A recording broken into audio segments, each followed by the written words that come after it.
They call it growth. Locals call it getting pushed out. Massive growth and progression, or what do they call it?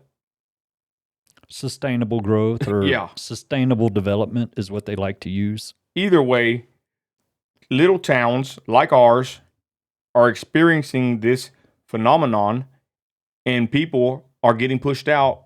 They want nothing to do with it. Case in point, we know somebody that left to another city because of the massive growth that our city leaders brag about. Now, this is happening, I believe, in a lot of cities, but we'll talk about Midland. But this is a warning for anybody else out there. I'll say this: I believe in degrowth because our town has crime, has a bunch of people from God knows where here, and I was born in this city, and I do not like the direction it's heading. Your thoughts on the growth problem in America, in particular in Midland? Well, the reason crime's so high here, this growth problem, they haven't budgeted correctly. And like we've talked about before, we're well over 100 officers short. And that's what a lot of these communities are experiencing. And it seems to be that that's part of this overall plan is you get people to flee the area that they're in and sell their property cheap. That way they can escape. You make things so bad that they feel like their only option is to flee. Mm. And so basically you're turning Americans into a third world country because just like in these third world countries where the living conditions are so intolerable, people try to flee. They're willing to risk their life. And here people they'll dump their property and take a big hit to go move to some other little town. And then that little town starts experiencing the same problem. And this problem it keeps going and going and going. And so you basically have a society of vagabonds that are moving from one place to another to try and escape the conditions, and they thought that they had a good place where they're at. They've got because that's what our friend that moved elsewhere, he just posted, man, some beautiful pictures on a golf course with some really pretty deer out there on the course, real pretty area. And he fled this area because he lost his golf course here. And he can't afford $70,000 at one of our country clubs and a 5-year waiting list. And People don't know that. And I would even add, with the growth comes the crime. Yep, it always does, because you look at Detroit, Chicago, any of these big metropolitan cities and metroplexes, they have high crime rates, huge crime rate. They have certain areas of the town that it's worse than others, but that's what, I used to love to go to the Redbird Mall up in Dallas whenever I was a kid. And now people tell me that's the last place you want to go. You'll get mugged, you'll get shot, you'll get killed over at Redbird Mall. Well, I'll say this: I've noticed an uptick with crime in Midland, and these people push this growth from the mayor and the council members, and the citizens pay for it. We do, because the crime is out of control.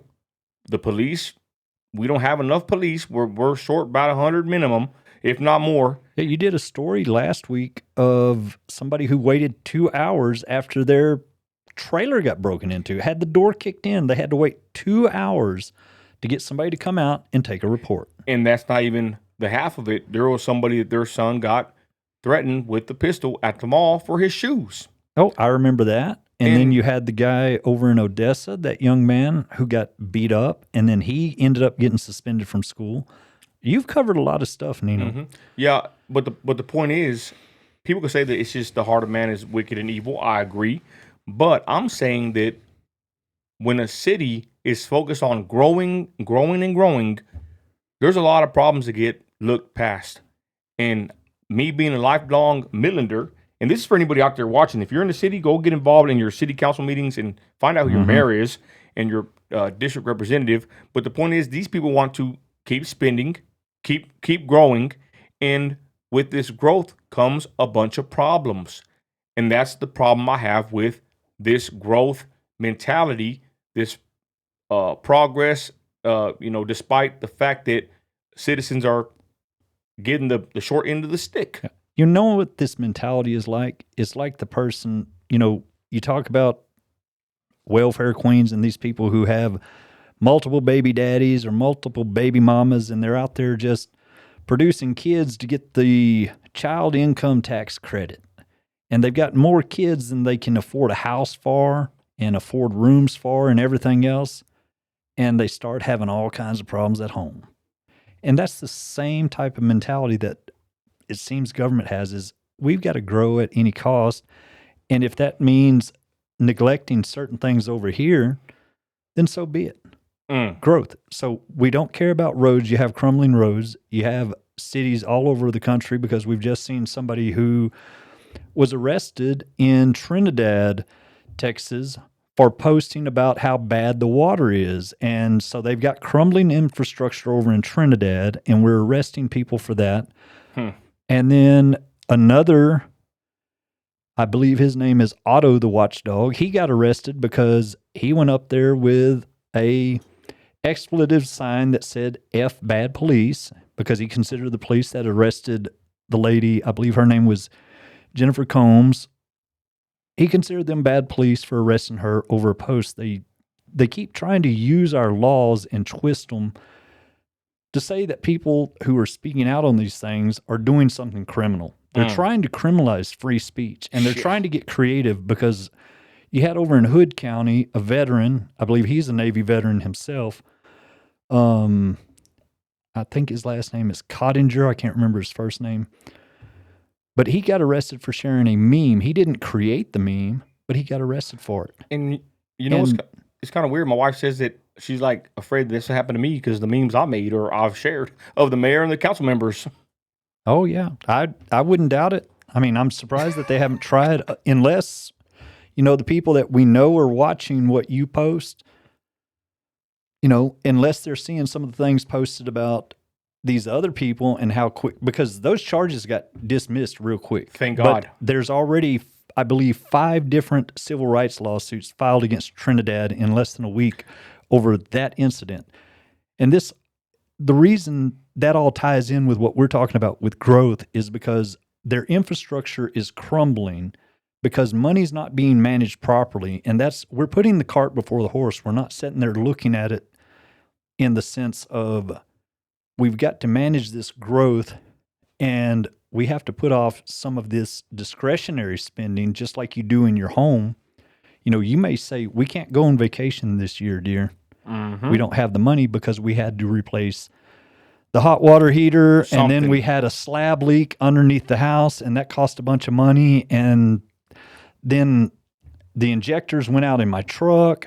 I mean, you have these expenses that go on in life, and you have to sit there and say, okay, I've got to put off my good time until I get my account built back up, and then I can go have a good time.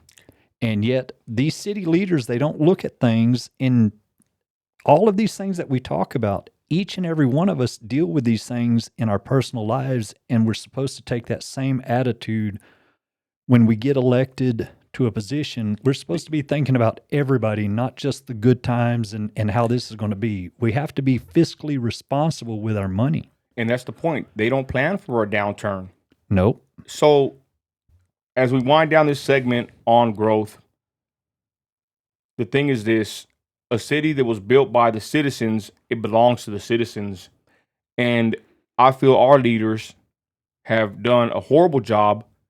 All they want to do is grow, grow, grow. I look at the mayor on her face. She's like obsessed with this growth. I mean, I don't got to wonder who she's getting paid by. She got $50,000 plus from Mr. Anwar, Saheed Anwar, for her campaign, for her to be the mayor of Midland. But the point is, you see her up there just approving stuff. It's like all she wants to do is grow. And at the expense of the crime, the roads are horrible in Midland, Texas.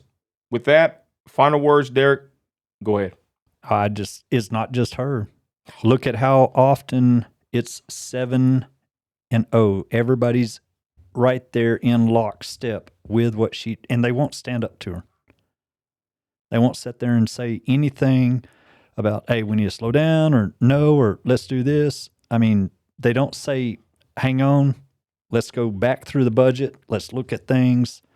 Nope, let's just put a drainage fee on people. Let's just add this fee. Let's add this fee. And it's never about cutting back, looking where you can cut back in discretionary spending. or anything. And like say, where is all of our money going, Nino? It ain't going to the roads. Nope. It It's ain't- not going to the police department or the fire department. They're shorthanded too. I mean, you and I have talked about how shorthanded the police department are, and hopefully I'll start getting some information on how shorthanded the fire department is, because one of the things is our fire department, with all this growth, we have a lot of our firefighters who travel from outside the area to come in here and work because they cannot afford off their salary to live in the city that they serve. Ain't that a shame? And that's what growth does, is the people who are willing to sacrifice their life for you can't even afford to live in the town that they're willing to give their life for the residents. Wow. And that's just shameful for elected officials to not care about these people who are willing to sacrifice their lives for them, for you, for me. And that's all they care about. And yet you and I, we care about them. We care about our fellow citizens. Our taxes. And somehow we're the bad guys. And that's the whole point of the matter, y'all. Keep an eye on your elected officials. Take it from us, in a small town that used to be small, we have people that are obsessed with growth. The citizens are tired. We're frustrated. They try to arrest us at the council meetings. They should be arresting the criminals and thugs that are shooting at each other in broad daylight out here in the city. Or the criminals that are violating the citizens' rights while they're in an elected position. Tell me about it. That needs to go in jail. Not letting you vote on something you had a right to vote on. They need to go to jail. Yep, bunch of crime, bunch of corruption. But remember, y'all, growth, especially when it's done the wrong way, is very harmful and detrimental to a city. God bless.